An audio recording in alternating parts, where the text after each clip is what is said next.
welcome back to my channel. If you're new here, welcome. So today I'm going to be doing creative makeup inspired by an artist. This artist is 𝐒𝐲𝐿oupes on Instagram, and I'm going to be leaving them linked down below for you guys so you can check it out. But I saw them post this piece, and what they were challenging people to do was to recreate this art in their own style or to just recreate it. And so I thought it'd be a lot of fun to recreate it in makeup form. I did something similar to this last year when I recreated the Anatomy of Fiona on myself, so I'm going to be leaving the link to that down below and the artist's Instagram as well. This was so much fun to do, and it definitely gives a lot of appreciation to other art forms as well, and it allows you to support them, which is something that I want to do as much as possible. Plus, it's a lot of fun and it definitely pushes me out of my comfort zone. So anyways, with all that being said, if you guys are interested in seeing how you can achieve this koi fish art inspired makeup look, then just keep watching.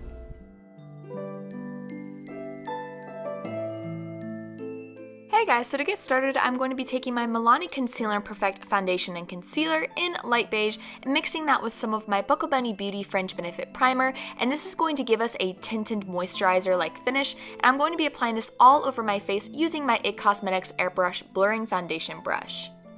Following that, I'm going to be taking my Buckle Bunny Beauty Creamed Powder Foundation in Mocha and applying this to the areas that I want to contour. So this is my jawline, under my cheekbones, my nose, and I'm going to be making sure to blend that out before we move on to highlighting our face. I'm going to be taking my ColourPop No Filter Concealer in number 10 and applying this to the areas that I now want to brighten. So this is under my eyes, under my cheekbones, my cupid's bow, my chin, and my forehead, and you just want to make sure to blend this out. Next, I want to set this by taking my Airspun Translucent Powder and the powder puff that it comes with and just set all the areas that we had the concealer before we move on to eyeshadow. I'm going to start off by priming my eyelids with my Smashbox 24-Hour Photo Finish Primer. I'm going to start off by taking this cream colored eyeshadow and applying this all over my lid, bringing that up to the crease in the brow bone as well, before moving on to this red eyeshadow color from the Morphe James Charles palette and applying this to the outer corner of the eye in tapping motions and lightly blending it out. The great thing is because this is an artistic makeup look, it doesn't have to look perfect.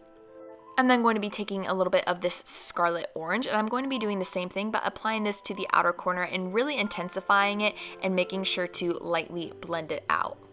I'm then going to be taking these two brown eyeshadows from the palette, and I'm going to be doing the same thing as before and lightly applying that into the crease and even applying it to the inner corner of the eye as well before blending that out and going back into our cream eyeshadow and just applying this all over the lid to blend this all together and make it look seamless.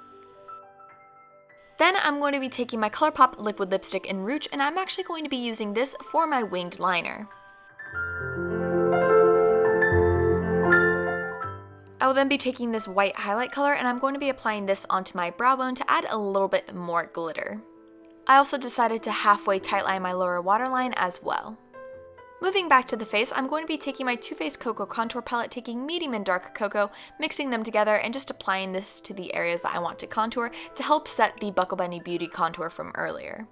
I will then be taking my Physicians Formula Butter Bronzer and using this to bronze up my face before adding my Physicians Formula Butter Blush in Plum Rose to the areas that we contoured previously to add a little bit more color. Speaking of color, I'm going to be taking my Buckle Bunny Beauty Blush in Honey Bunny and applying this to the apples of my cheeks. For my lips, I'm going to be taking my Bite number 16 lip pencil and just outlining my lips with that. Before we move on to the lipstick, I'm going to be taking a mix of my ColourPop Luxe lipstick in Foolish and On Repeat and just putting that all over my lips so we can get a nice gradient.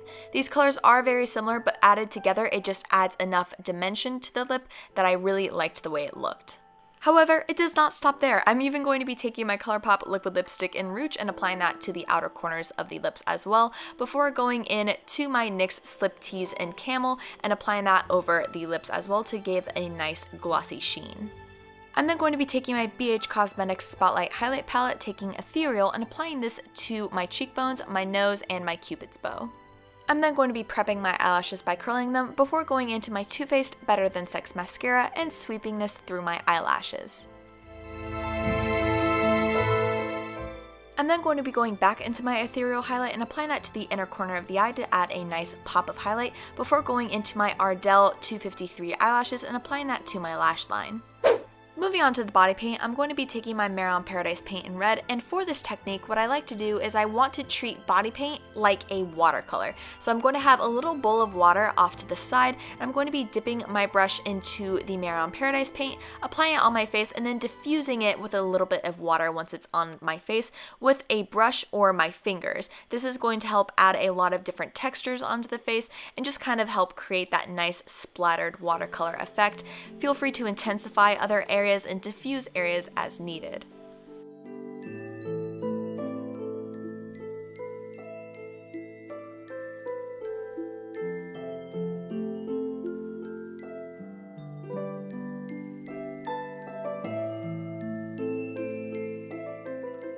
Next, I'm going to be going into my Mare Paradise paint in white and adding a little bit of highlight onto the tip of my nose and my lips so it looks a little bit more like an actual art piece before going into my Mare Paradise paint in orange, really diffusing that and just lightly applying it to my cheeks.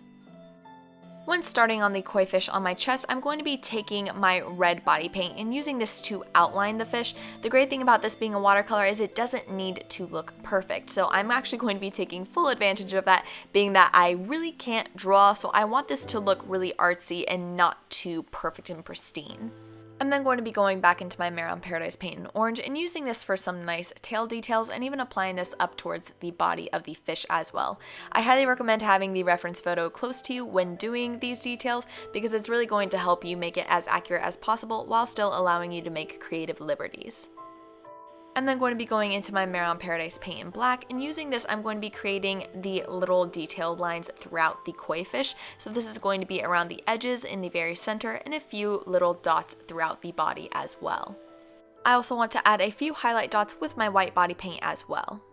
I'm then going to be working on the koi fish on my face. So to do this, it's pretty much the exact same way that you did it on your body. It is going to be a little bit more difficult since you do have to follow the curve of your face, and trying to get it in a way where you can see the tail from the very front view is a little bit more difficult, so just have it frame your face however you like. And I'm going to be following the same techniques I did before, except I'm actually going to be adding a lot more color and opacity to this one, and definitely applying a lot more white to mimic the koi fish that is in the reference photo. You're also going to want to make sure to take your black body paint and use it to outline the koi fish so it stands out from your face a little bit more, and you also want to make sure to outline the white spots as well. Next, we're going to be creating the water effect, and in order to do this, I'm going to be taking my Mare Paradise paint in light blue and really watering it down and just splotching it all over half of my neck and just taking a paper towel to dab it. You can easily use a sponge, but I didn't have any readily available, so paper towel worked just as well. I'm then going to be taking my Mare Paradise paint in teal and doing the exact same thing, and this is going to help add a little bit more dimension between the blues. And finally, we're going to be going into our Mare Paradise paint in blue and using this to create a few darker areas. I decided to go a little bit back and forth at this point to help lighten up a few areas that I felt looked a little too dark, and just to kind of add a little bit more texture before going back into my black body paint and using this to create the lines that are shown in the reference photo. And last but not least, I'm going to be going back into my blue body paints, applying a little bit on to my jawline and splattering some with a chip brush on my forehead, my neck, and my chest as well. And that is the completed look. Thank you guys so much for watching. I really hope you enjoyed it. Leave a comment down below if you'd like to see next. Don't forget to give this video a big thumbs up if you enjoyed it, and subscribe to my channel if you want to see more of my videos. And with all that being said, I will see you guys in the next one. Bye!